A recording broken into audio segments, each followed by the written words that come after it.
más en la revista para hablar precisamente de la situación de coronavirus en el país y un poco despejar las dudas que tiene toda la población y que está creando histeria colectiva en estos momentos en diferentes ciudades. Nos acompaña para aquello el presidente del Colegio Médico de Santa Cruz, el doctor Wilfredo Anzoátegui. Muy buenos días, bienvenido a la revista. Quiero comenzar pidiendo su opinión con respecto a esto que ha pasado ayer con la mujer que ha sido diagnosticada con coronavirus, que ha tenido que peregrinar desde San Carlos y por diferentes hospitales y no la aceptan los vecinos, el personal mismo de los hospitales. ¿Qué es lo que está pasando? Así es, se ha formado y se ha creado una fobia a todo esto. Creemos que es una fobia de información, ya que tenemos terror. Eso es lo que dice la población, ¿ya? Pero no hay que temerle, es un proceso infeccioso como cualquier gripe que ha sucedido. Ya hemos tenido nosotros, tenemos la influenza, tenemos al dengue, hemos tenido al cólera y hemos sobrevivido a lo mismo. En este caso, el coronavirus que ya llegó a Santa Cruz, ya llegó a Bolivia, ha venido a quedarse y tenemos que aprender a sobrevivir con ellos. Y para eso están las medidas de prevención que debemos tener nosotros, la costumbre de lavarnos las manos.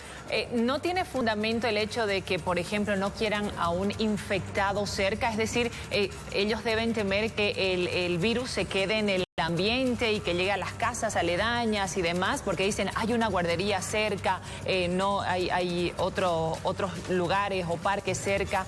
¿Eso sucedería? Es algo inaudito, ¿ya? Porque solamente con formar una especie de contención que se va a realizar en cualquiera de los centros donde vayan a ir los pacientes, porque tiene que existir un centro. No lo aceptamos nosotros que se rechace. Sabemos que no tenemos las condiciones, Ya las autoridades aquí también han fallado. Ya porque no nos han dado la prevención, cómo nosotros tenemos que prevenirlo, la cantidad suficiente del material de bioseguridad. Y eso es lo que vamos a decir y hemos exigido nosotros a las autoridades. Ante todo esto, el Colegio Médico Departamental de Santa Cruz ha ofrecido sus instalaciones para que se forme un hospital de aislamiento. Tenemos auditorios en los cuales se pueden desalojar lo que vienen a ser los enseres que están adentro y de esa manera el sede y el municipio poder ya disponer de ello para sus logísticas necesarias. Y además de ello, las brigadas médicas profesionales en salud capacitados también para poder brindar esta atención. Por lo tanto, no aceptamos nosotros que se rechacen porque es suficiente una medida de contención para poder prevenir el contagio. ¿Y estos médicos tienen los equipos necesarios como para evitar contagios? Es que ahí es donde tienen que actuar nuestras autoridades, se lo tienen que brindar todos los medios para ello. Nuestros médicos están capacitados, los medios nos los van a dar y eso son la bioseguridad que debemos tener.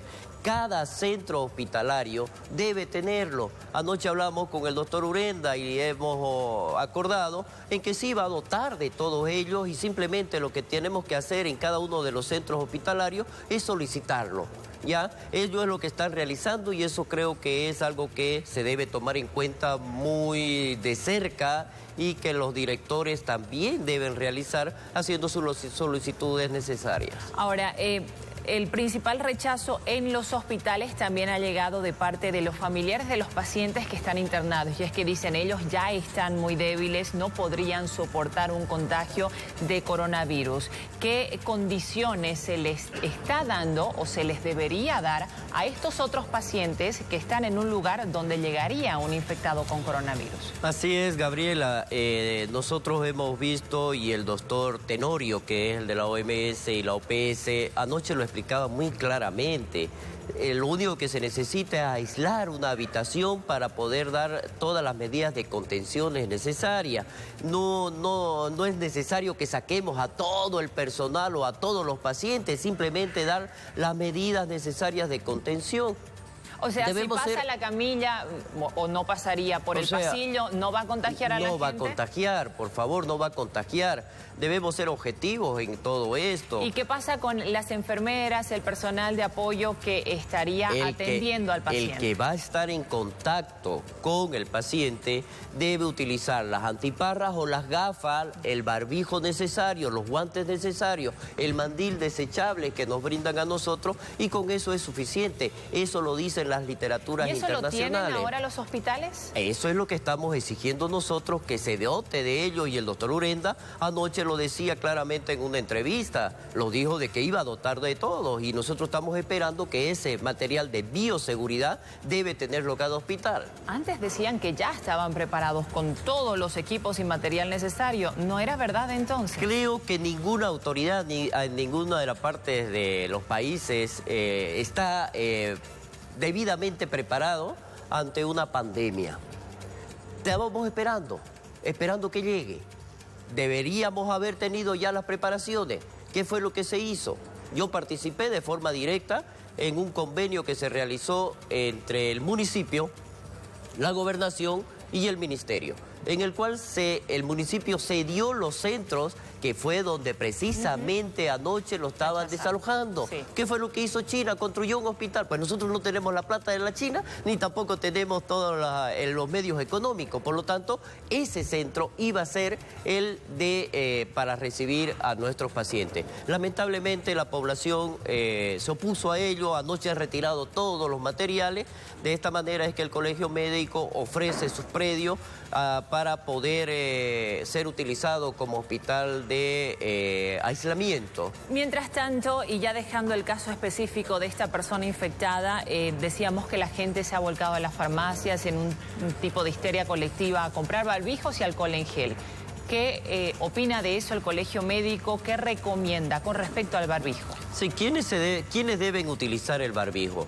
Aquellos pacientes o aquel profesional en salud o aquella persona que esté cerca de un paciente que tenga los signos y los síntomas del coronavirus, como es la tos, como es el estornudo, como es el dolor de garganta o la fiebre. Entonces debemos protegernos ante ellos y utilizar el gel de forma constante, acostumbrarnos a llevar el frasquito con alcohol en gel en nuestro bolsillo, ya, y acostumbrarnos a lavar las manos después de dar la mano, saludar a alguien. ¿Una persona sana, un estudiante que está yendo a pasar clases normalmente, debería ir con barbijo? No es necesario mientras no se tenga algún caso específico dentro de la misma institución. ¿Qué pasa si presenta síntomas de otra gripe o tiene otra enfermedad en estos momentos? ¿Debería precautelarse con un barbijo o no? Así es, Gabriela. Debe asistir a un centro para que sea atendido y se descarte de esta manera de que no se trate de un coronavirus. Sabemos,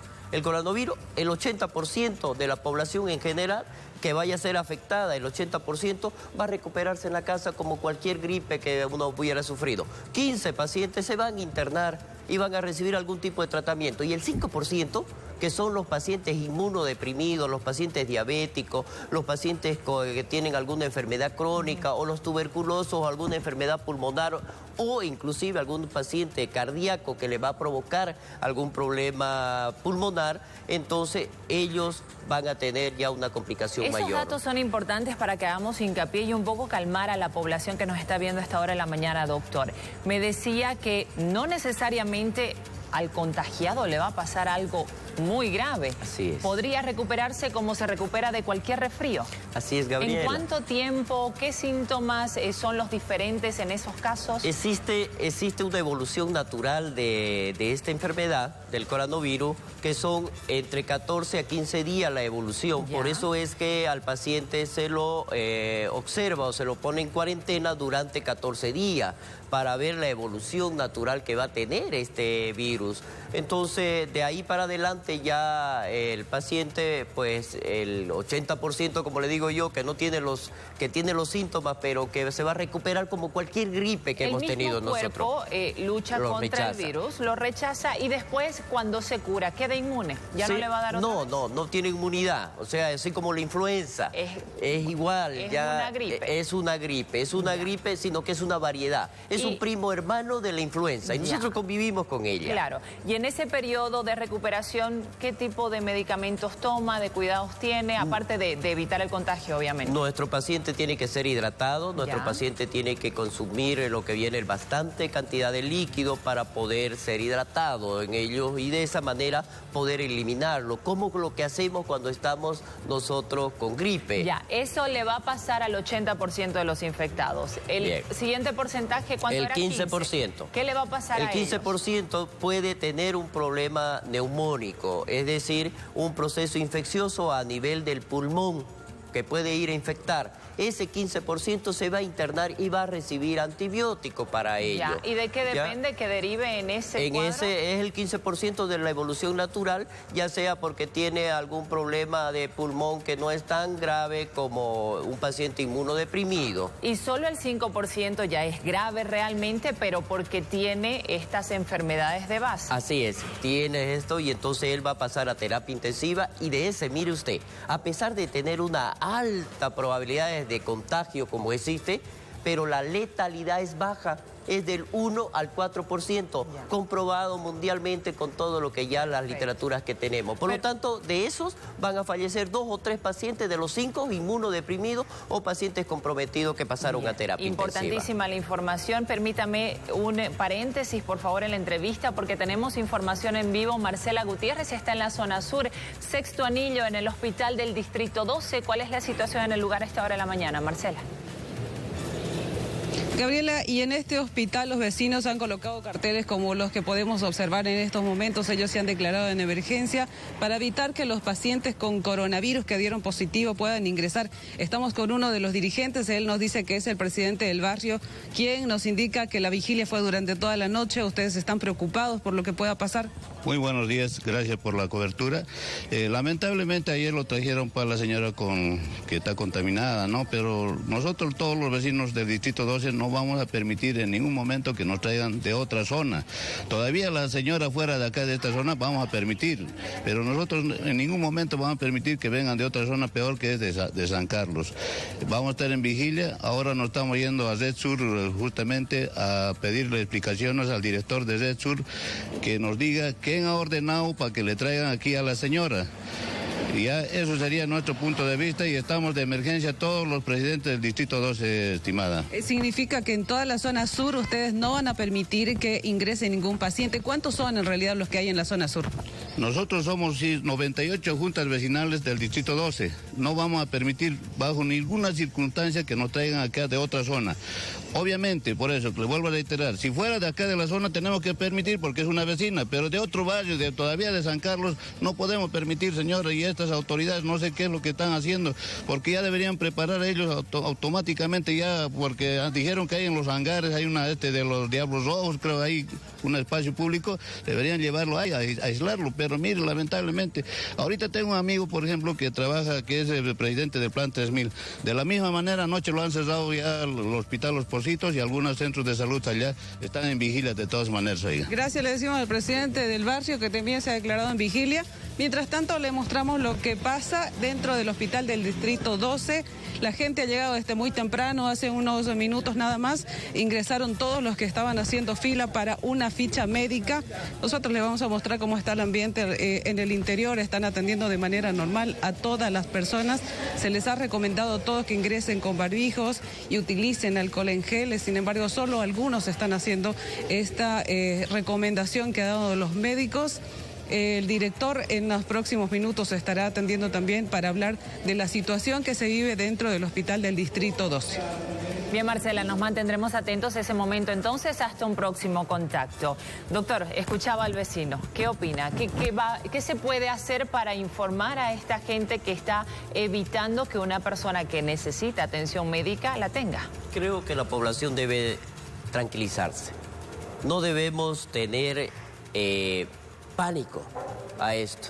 Ya debemos estar en alerta, sí, pero tenemos las medidas de control, la forma de cómo nosotros evitar ese contagio, y lo vuelvo a repetir, es como tener cualquier gripe, simplemente se van a complicar aquellos pacientes que ya tengan una patología de base. ¿Deberá hacer la autoridad departamental, municipal, algún tipo de campaña informativa? ¿El colegio médico puede apoyar de alguna manera? Porque el miedo está basado en la falta de información en estos momentos. Así es, Gabriela. Ya nosotros hemos estado como colegio médico, hemos estado dando charlas ya de forma específica. El comité científico departamental también ya se ha puesto de acuerdo en cada una de las especialidades para dar una información. Hoy día empieza una reunión un congreso del Comité Científico Nacional, en el cual seguramente vamos a topar uno de estos casos, y para poder de esa manera difundir esta información, como usted dice, porque nuestra población se tiene que calmar.